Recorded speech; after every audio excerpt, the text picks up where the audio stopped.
Good morning, my name is Peter DeChant. I'm Global Technical Manager with Valent Biosciences Public Health and Forestry Business Unit. Today I'm here to talk about VectoBac WDG for use in backpack spray application to control container mosquitoes. When I talk about container mosquitoes, I'm generally referring to Aedes aegypti and Aedes albopictus, which are the vectors of dengue, chikungunya, and Zika virus. These mosquitoes develop in small containers where water collects. The intent of the power backpack spraying of VectoBac WDG is to create small drops which will drift into areas of vegetation or trash accumulation and reach these small containers and make deposit of the BTI AM6552, which you find in VectoBac WDG. In order to accomplish this type of application, we recommend a power backpack sprayer which is capable of delivering droplets in the range of 50 to 150 microns. The reason we want to use that range is that larger drops will not give you the kind of coverage that the small drops give you, and they will tend to fall vertically and not drift into the containers. Smaller drops, less than 50 microns, will tend to drift away on the wind and go up into the atmosphere and not reach the containers. For this application, we recommend using the Stihl SR450 power backpack sprayer or the Stihl SR430 power backpack sprayer. When using the Stihl, we recommend that you install the auxiliary pressure pump, which comes as a separate kit and is installed behind the back pad of the equipment in order to deliver a continuous pressure to the nozzle. With this setup, we also recommend using this auxiliary filter. The filter installs into this manifold which sits just below the tank, and it simply sets in and snaps into the manifold. Then the tank can be set on top and latched down onto the equipment. In order to achieve the right flow rate and droplet spectrum, we recommend using the gray ULV nozzle set on 0.8. When the Stihl SR450 or 430 comes from the factory, it arrives with the standard orange spray nozzle installed. You will need to replace the standard orange spray nozzle with the gray ULV nozzle. These nozzles are easy to replace. They're replaced simply by removing the orange nozzle and then inserting the new nozzle into the receptacle, and then it's important to press down very hard on the nozzle until it clicks. Once it's clicked, it's properly seated and the O-ring will be in its proper place and prevent any leakage. Then the nozzle needs to be adjusted with the 0.8 setting to the forward mark on the spray wand. The Stihl SR450, with the auxiliary pump installed, the filter, and the ULV nozzle set on 0.8, should deliver your VectoBac WDG spray mix in the range of 400 milliliters per minute. We find that generally this results in an application rate on average of about 3 gallons per acre. We need to add some fuel to the backpack sprayer. The Stihl instructs you to use a 50-to-1 fuel mix. You can either buy a ready-made 50-to-1 fuel mix, or you can buy two-stroke oil and prepare it yourself. The fuel tank is down here on the bottom. We're using a funnel because it's a little tricky to get the nozzle of a tank like this in here. You don't want to overfill it because that just makes a mess and creates a hazard. So we're probably good right there for the spraying we're going to do today.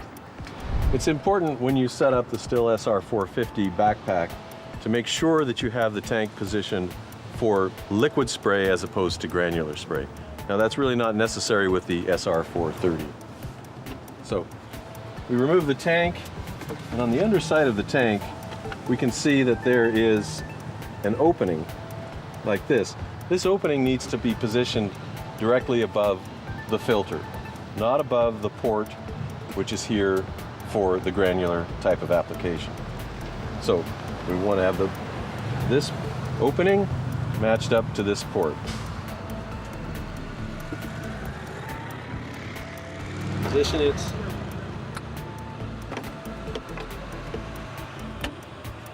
One thing that's also important to pay attention to is the controls of the SR450 backpack sprayer. There is the granular opening nozzle, which should always be in the vertical closed position.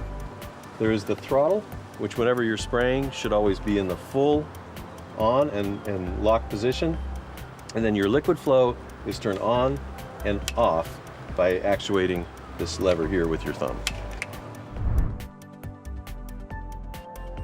Okay, VectoBac WDG for backpack spray application to control container mosquitoes is typically applied at 7 ounces per acre. The acceptable range is from 3.5 ounces per acre up to 14 ounces per acre. However, we really try to target 7 ounces per acre, which is right in the middle of that range. Our field experience is that VectoBac WDG spray mixes applied through the Stihl SR450 as configured will result in about 3 gallons of spray mix applied per acre. However, it's very important to check the calibration of each individual machine and the calibration of your individual sprayers so that you are sure that you're in that range and can make adjustments to your spray mix in order to achieve that 7 ounces of VectoBac WDG per acre that you're targeting. The first step in calibrating a power backpack for VectoBac WDG spray application is to measure the flow rate of the machine. To do that, you start with a known quantity of water put into the machine, and then you run the machine at full throttle with the system as configured and determine how long it takes that known quantity to come out. Following that, you can do some math to determine the flow rate in gallons per minute or liters per minute. The standard approach to calibration is to use your speed, which we suggest a speed of 1 mile an hour, a very slow, lazy pace so that you're sure you take the time to cover all the known and suspected habitats on a particular property. We have measured the swath width of the Stihl SR450 to spray about 20 feet of coverage from the nozzle. We know that from earlier tests that the machine delivers a flow rate of 450 milliliters per minute. Doing the math with these figures, we come out to approximately 3 gallons per acre. With 3 gallons per acre, in order to achieve 7 ounces per acre of VectoBac WDG, we need about 2.33 ounces of VectoBac WDG per gallon. However, this standard approach to calibration is not really ideal for spraying residential yards with VectoBac WDG. And so we have to account for several things. Number one, we may not have exactly 450 milliliters per minute coming from the sprayer. Each individual sprayer should have its flow rate measured so you know specifically what the flow rate from that sprayer is. In addition to that, you are not able to walk linear lines through residential properties at exactly 1 mile an hour in order to treat. You're having to stop, you're having to turn, you're having to go around objects. So this 3 gallons per acre, while it is a good place to start for your initial mixes, you will still need to track how much you are using to spray individual properties over time and develop an average spray volume per acre based on the information you develop from spraying individual properties. Okay, we're looking at a residential property which contains a multitude of known, obvious, and suspected container habitats for Aedes aegypti or Aedes albopictus. If you look at the area which is covered in dense vegetation We don't know what's under there. There could be small plastic cups or bottles, or perhaps a dog's water bowl, something like that, that's holding water and mosquitoes are developing in it. As we look at the backyard of this property, we can see many obvious containers, such as tires and trash and other things that just simply catch water. So this is really the kind of property where we would do VectoBac WDG backpack spray in order to control the development of these mosquitoes. Earlier, I paced the perimeter of this property and found it to be 45 feet wide by 130 feet deep. If we multiply those two numbers, we come up with 5,850 square feet. If we divide 5,850 square feet by the surface area of an acre, we come up with approximately 0.14 acres. Right away, I see a plastic bag, which is in the vegetation. Plastic bags are notorious for holding water. Many of these could be in this vegetation where we cannot see them and could be microhabitats for mosquito larvae. And also, if we look to the right in front of the porch, we can see there's a couple of waste tires which are well known for being sources of mosquito larvae. Looking at the extent of vegetation and visible habitats on this property, we would consider everything except the house to be habitat on this property.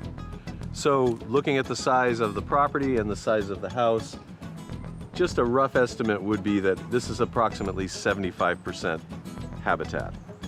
Okay, now we're in the back alley of the property looking in, and we can see that there have been a number of items dumped on this property that are ideal habitat for mosquito larvae, including the many waste tires, but also we have this piece of plastic to my left which has small chambers in it which are holding water and also are ideal mosquito larval habitat. Okay, the property that we were at in the field was 45 feet wide by 130 feet deep. So that comes out to a total of 5,850 square feet. However, the property also contained a house, which is not container mosquito habitat, except perhaps roof gutters, which it did not have. So we can exclude the house from the total size. The house was 36 feet by 48 feet for a total of 1,728 square feet. If we subtract these, we get 4,122 square feet, which is approximately 0.1 acre. So at 3 gallons per acre, we're going to be using about 0.3 gallons to treat this property. In the case of this particular property, just about everything around the house was either clearly obvious or suspected container mosquito habitat, because we could see the tires, we could see the containers. Where we couldn't see those was dense vegetation that probably harbored some. So in this scenario, our strategy would be to treat the entire property excluding the house. So if you fill the sprayer to a specific point prior to treating this property, and then you measure how much remains after you're done treating it, you should have used 0.3 gallons. We recommend, of course, 7 ounces per acre of VectoBac WDG. So we always recommend that people start out with a mix rate that will achieve 7 ounces per acre when you use 3 gallons of total spray per acre. Once you've done that and you treat a property like this, you should always check prior to spraying how much spray mix is in the sprayer, after spraying how much spray mix is in the sprayer, do a subtraction, and it should come out close to this. If it doesn't, you probably need to recalibrate in order to get to the rate you want to achieve. After you've done this with 4 or 5 properties, you're going to start to reach a point where you have a very clear picture of what your mix rate should be based on how much spray volume you're typically using per acre in these residential habitats. One thing that's important is that not all houses are going to have the same extent of container habitat. Let's assume that this house was well taken care of and you only really had in the back here maybe an area of potential habitat this wide, some over here around the tree in front, and a little here on the side.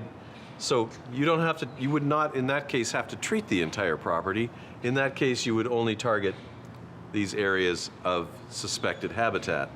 And in that case, of course, it's much less than the 0.3 gallons per acre. So this approach to calibration is somewhat more of an art than a science when we're dealing with these residential lots. Since we will be spraying at the rate of 3 gallons per acre and we want to apply VectoBac WDG at 7 ounces per acre, we need to make a total spray mix of 3 gallons that contains 7 ounces of VectoBac WDG. The first step is to weigh the material. We're going to use a graduated cylinder and a scale to do this, and the reason for using a graduated cylinder is once we learn the volumetric measurement that correlates to the weight measurement, we don't need to bring the scale into the field each and every time in the future. Okay, we're going to prepare 1 gallon of VectoBac WDG spray mix. That 1 gallon should contain 2.33 ounces of VectoBac WDG, which is the equivalent of 66 grams. So I'm going to weigh the 66 grams of VectoBac WDG in this graduated cylinder. And the 66 grams comes out to be about 125 milliliters. So this is what we'll use to prepare our spray mix. Now, knowing that 66 grams is the equivalent of 125 milliliters volumetrically, we can also go to the field and use that amount, 125 milliliters of VectoBac WDG, to measure in order to do our mixing without having to bring the scale to the field and do that function over and over again. Okay, I'm going to prepare a 1 gallon mix of VectoBac WDG, and for 1 gallon of VectoBac WDG we want to mix in 2.33 ounces of product. I've already measured the 2.33 ounces in this cylinder here. Now, mixing VectoBac WDG in water is really quite easy, but there's one thing that you always need to remember. You do not want to just dump the product into water that is static. The water always needs to be moving while you're adding the product. It's easily accomplished with something like this. Just a stick, keep the water moving while you're adding the product. Or if you want to do something convenient, you can use a stir. But this is better for larger volumes. It's going to make a big mess, so I will not use this device. I'll use the simple stick method. So we begin getting the product in motion. We keep it moving. I have slightly less than 1 gallon of water in this bucket. When I add this, we should come out very close to 1 gallon.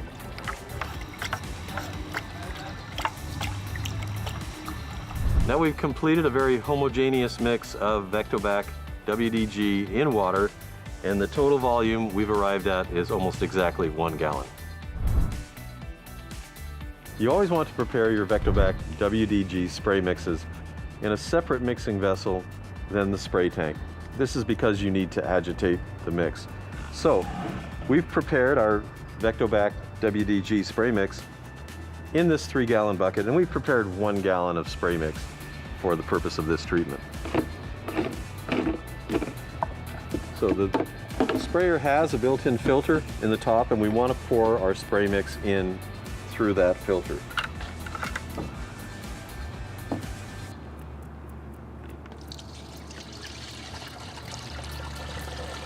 After you've put your VectoBac WDG spray mix in the sprayer, it's important to put the top on the spray tank so that it seats evenly and is securely tightened.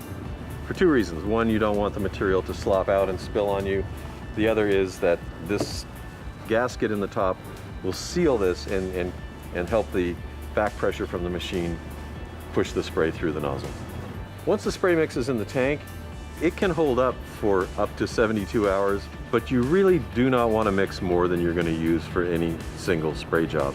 However, if you're going to do multiple spray jobs during the course of a day, you can mix quite a lot of material and it will stay suspended nicely, especially if it's in the back of a pickup truck you're driving around. Just simply the stopping and going will keep it real well mixed and suspended. If you've let it sit in one spot for a long period of time before spraying, it's a good idea just to give the sprayer a shake like this so that it's resuspended and ready to go.